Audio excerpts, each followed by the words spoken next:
My name's Dan Bridgland, I'm the Financial Advice Manager at CareSuper, and it's my pleasure to be presenting some strategies that you can use to build your wealth for retirement. Today, we're looking at the pre-retirement phase. I've been a financial planner for about 9 years. I hold a master's degree in financial planning. I've been with CareSuper for approximately 6 years, having actually started in the Sydney office, and I'm now based in Melbourne.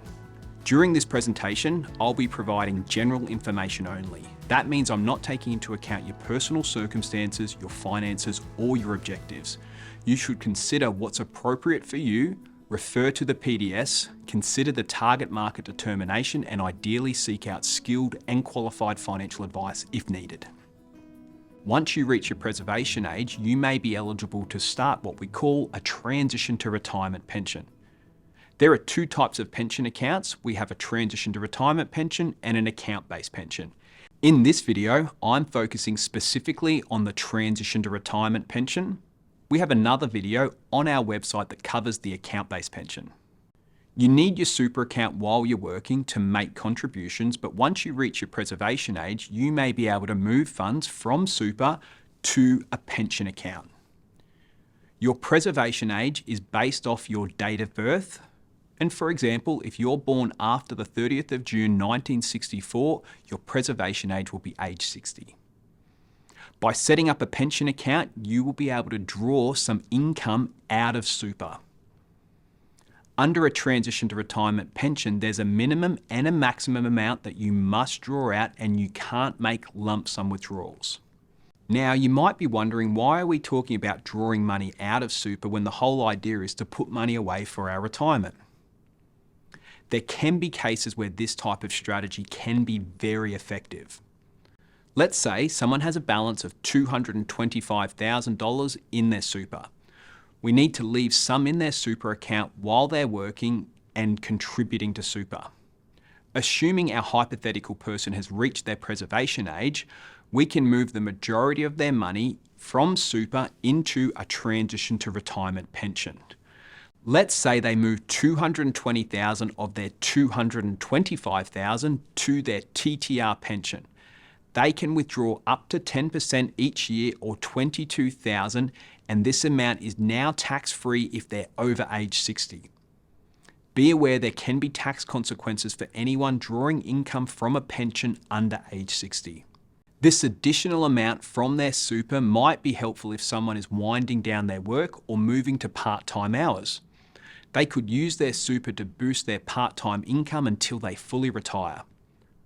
Alternatively, this person might make a concessional contribution of $22,000, effectively contributing the money back into super.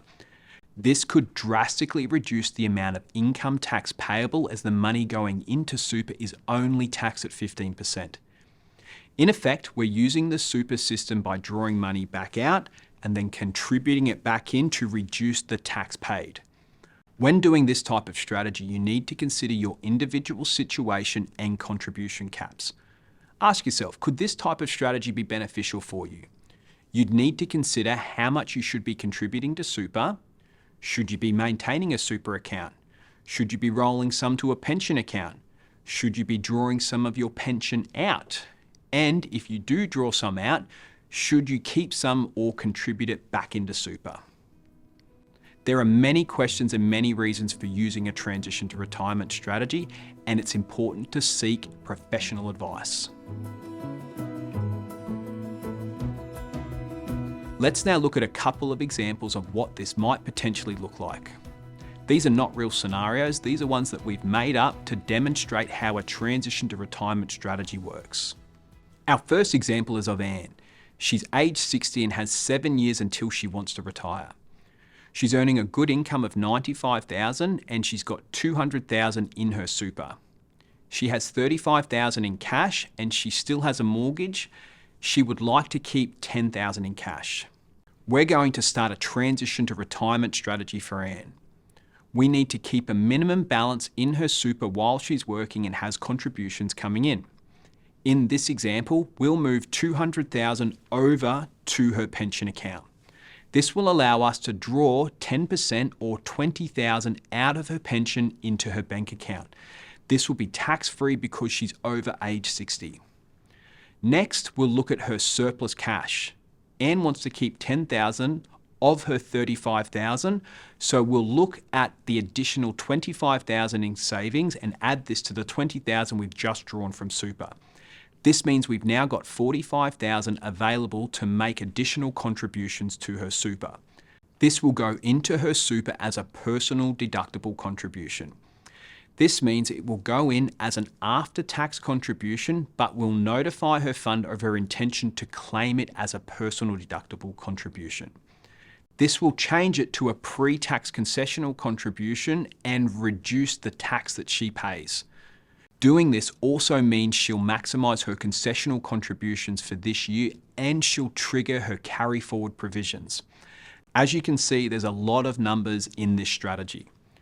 Everyone's situation is different, so I don't want you to get too stuck into the detail of the numbers. There is an optimal way to maximise your own personal situation, and this is the optimal way for this particular scenario.